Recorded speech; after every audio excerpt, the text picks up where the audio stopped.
La energía solar en el sistema eléctrico de España ha experimentado unos cambios sin precedentes.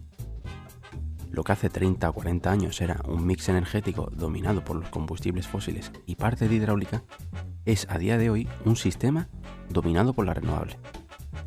Y en concreto, la solar tiene unas perspectivas de dominar el sistema eléctrico. Veamos las dos vertientes de la energía solar en producción eléctrica.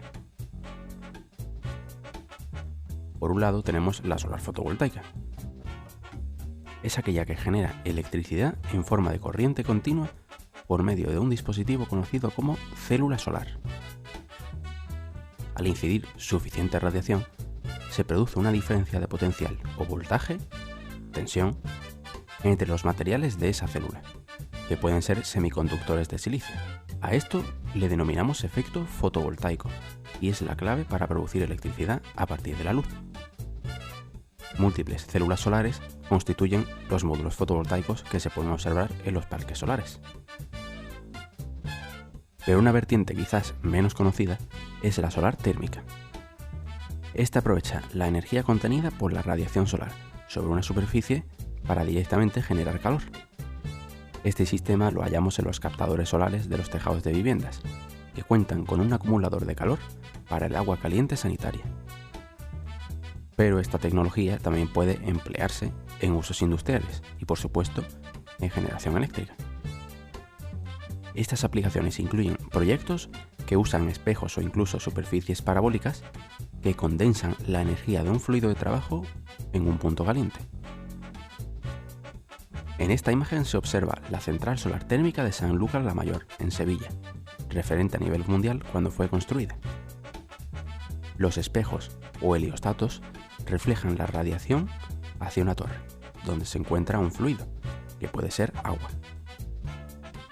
El calor que el agua recibe es capaz de evaporar ese fluido y así generar electricidad en una turbina. Es evidente la situación geográfica privilegiada que tiene España en cuanto a radiación solar. Su cercanía al Ecuador le otorga un potencial inmenso y existen herramientas para cuantificarlo. Una manera de evaluar el potencial solar de una zona es por medio de la irradiancia global horizontal. Se trata de un parámetro que mide la radiación total que incide sobre un determinado lugar, por unidad de superficie. Si nos fijamos en esta imagen, la irradiancia global horizontal media de España puede llegar a ser perfectamente, en algunas zonas, más de 1.700 kWh de energía anual, por tan solo 1 metro cuadrado de superficie. Como comparación, un hogar medio en España puede consumir anualmente unos 3.500 kWh. Pero ojo, esta energía es energía térmica, es la radiación que recibe una superficie. Así que esta imagen realmente no nos muestra el potencial de generación de electricidad.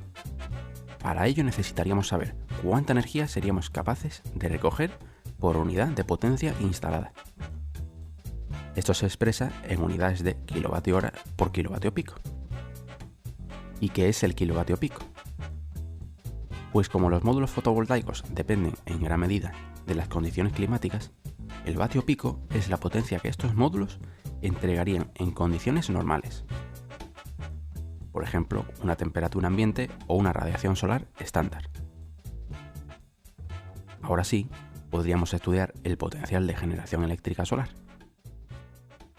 En esta imagen podemos ver que en España podemos alcanzar unos 1.500 o incluso 1.700 kWh por cada kilovatio pico. Dicho de otra forma, si instalásemos un módulo fotovoltaico con una potencia máxima de unos 1.000 vatios, seríamos capaces de generar en torno a 1.500 o 1.700 kWh de energía eléctrica. Dicho esto, veamos cómo ha aprovechado España este potencial fotovoltaico. Para finales de 2023, el país contaba con más de 25.000 megavatios de potencia fotovoltaica instalada a nivel nacional. Esta tecnología representaba en torno al 20% de toda la potencia instalada y era la tercera tecnología con mayor peso. El reparto por comunidades autónomas lo podemos ver en esta imagen, donde Extremadura y Castilla-La Mancha son las regiones protagonistas. Si nos fijamos en la solar térmica, esta tiene un peso más reducido, con unos 2.300 megavatios repartidos por toda la península, sumando casi un 2% del total de potencia nacional. Y si te preguntas por la evolución en el tiempo de estas tecnologías, podemos ver el espectacular crecimiento en esta imagen. Para finales de 2023, tan solo la energía solar y la eólica representaban casi la mitad de la potencia instalada en España. La propia energía solar térmica tenía para enero de 2024 el mismo peso que el carbón. Sin embargo, si hay un inconveniente que podemos destacar de la energía solar, es la gran variabilidad en la producción eléctrica. Necesitamos horas de sol y un tiempo despejado, y eso no siempre se da. Fíjate en la evolución a lo largo de un día de la generación eléctrica solar. Es muy típica la campana que dibujan estas tecnologías, ya que es cuando comienza a aparecer el sol cuando se eleva la producción eléctrica. Esta inestabilidad energética en principio obliga a disponer de métodos para solventar la falta o incluso el sobrante de energía en el sistema eléctrico. Para ello hay sistemas de almacenamiento de energía, que sirven como acumuladores para liberar dicha energía cuando sea necesaria. Esto trae consigo numerosas ventajas. Por un lado, tenemos un incremento de la eficiencia en los momentos de mayor demanda de electricidad, cuando algunos grupos térmicos ofertan electricidad más cara. A esto se suma el incremento global de la eficiencia de la red eléctrica, pues la energía sobrante es almacenada y no se pierde en el caso de que haya más producción que demanda.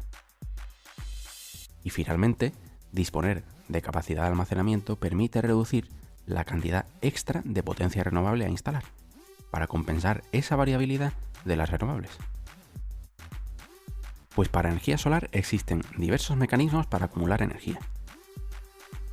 Los más extendidos son el almacenamiento con baterías y con sales fundidas.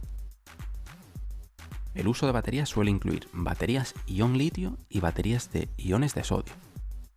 Los primeros modelos son los más extendidos en cuanto a coste, prestaciones y eficiencia, tanto en instalaciones fotovoltaicas domésticas como industriales y de generación de electricidad. Es quizás el método de almacenamiento más extendido y conocido. Sin embargo, otro sistema muy interesante son los tanques de sales fundidas. Estos se usan en instalaciones solares térmicas y acumulan parte del calor reflejado por heliostatos durante el día, para generar vapor y electricidad en periodos nocturnos. Como vemos, durante el día, parte del calor recuperado por los captadores solares es intercambiado con otro fluido, con objeto de almacenar calor en tanques de sal. Por la noche, ese calor almacenado se descarga, actuando como una fuente de calor para la generación del vapor del grupo de turbinas. Este sistema logra poner en la red energía con una duración, en algunos casos, de 7 horas y media o hasta 15 horas. De ahí que en la imagen sobre la generación diaria observemos tramos en los que, sin haber sol, se generaba electricidad. Las tecnologías discutidas en este episodio requieren de un amplio despliegue de recursos para llevarse a cabo. Silicio, litio e incluso cemento son algunos elementos fundamentales de estos sistemas y contribuyen al impacto medioambiental de esta energía. Suele ser habitual contemplar el concepto de vida de una energía para evaluar las emisiones a lo largo de todas las etapas que intervienen en una tecnología. Una definición útil viene del Centro de Investigaciones Energéticas, Medioambientales y Tecnológicas, que afirma que el ciclo de vida es el conjunto de etapas consecutivas e interrelacionadas del sistema, desde la adquisición de materias primas o generación de recursos naturales hasta su eliminación final. Pero ¿y por qué hablamos de gases de efecto invernadero cuando la solar es una energía limpia? Pues efectivamente es una energía que no tiene emisiones cuando produce electricidad. Pero las tareas involucradas en esta energía sí pueden tener ciertas emisiones. De ahí que definamos el ciclo de vida, para poder hacer un balance justo y completo. Vamos a emplear el concepto de los gramos emitidos de CO2 equivalente por cada kilovatio hora producido. Esta unidad de medida es una forma de estudiar las emisiones contaminantes usando el CO2 como referencia. Así se estimó que la energía solar como conjunto es emisora de entre 7,4 y 83 gramos de CO2 equivalente por cada kilovatio hora de energía producido. Como referencia, esta cifra es mucho menor que otras tecnologías como el carbón. Y con respecto a otras renovables, la horquilla de emisiones de la fotovoltaica es un poco mayor en comparación con tecnologías como la eólica. Y es que la obtención de recursos y la materia prima para poner en marcha la tecnología es fundamental. En el caso de la solar fotovoltaica, sería conveniente estudiar la extracción y el procesamiento de minerales, como el litio, el cobalto o el manganeso, fundamentales para las baterías discutidas. Y es que, junto a los químicos resultantes del procesado del mineral, es posible hallar pequeñas cantidades de litio en aguas procesadas, o incluso en estanques de evaporación, donde se emplea el PVC como revestimiento de protección. Esto puede desembocar en el vertido de elementos contaminantes al medio ambiente. A estos valiosos recursos se suma, inevitablemente, el uso, por ejemplo, de cemento en las torres de centrales solares térmicas, y otros minerales como el cobre para la instalación eléctrica, o el hierro y el aluminio para las estructuras. Si nos fijamos en las baterías, el cadmio es fundamental en la vida de estas tecnologías. Por tanto, el tratamiento, gestión y reciclado de sus productos y materiales en lo que respecta a producción de energía es fundamental en la comprensión del ciclo de vida y el impacto medioambiental de una tecnología. En la línea de la solar fotovoltaica, la Unión Europea precisamente establece como obligatorio el reciclado de paneles fotovoltaicos. España acogió esta medida mediante un Real Decreto, y existen organismos para el procesado de paneles fotovoltaicos. Un ejemplo son los sistemas colectivos de responsabilidad ampliada del productor. No obstante, y según la Unión Fotovoltaica Española, en su estudio de 2020, en España no se daba un volumen de residuos fotovoltaicos suficientes para motivar una inversión en plantas de procesado específicas. Es decir, el país pues no posee una industria de reciclaje extendida, y es habitual depositar los paneles y materiales usados en puntos limpios, a pesar de numerosos incidentes medioambientales en relación con los mismos. ¿Y qué hay del autoconsumo? Si por algo destaca la energía solar, es por su facilidad para integrarse en hogares y el valioso servicio que prestan. España cuenta con normativas para el desarrollo de programas de autoconsumo y almacenamiento de energía. También existen programas para incentivos de actividades que pretendan emplear energías renovables en sustitución a combustibles fósiles. Otros documentos tan importantes como el Código Técnico de la Edificación recogen ya apartados singulares e independientes en cuanto a posibles instalaciones solares. Y aunque el autoconsumo suele vincularse con hogares aislados, la energía solar permite establecer comunidades con cierta independencia eléctrica. A esto es lo que vamos a llamar comunidades energéticas.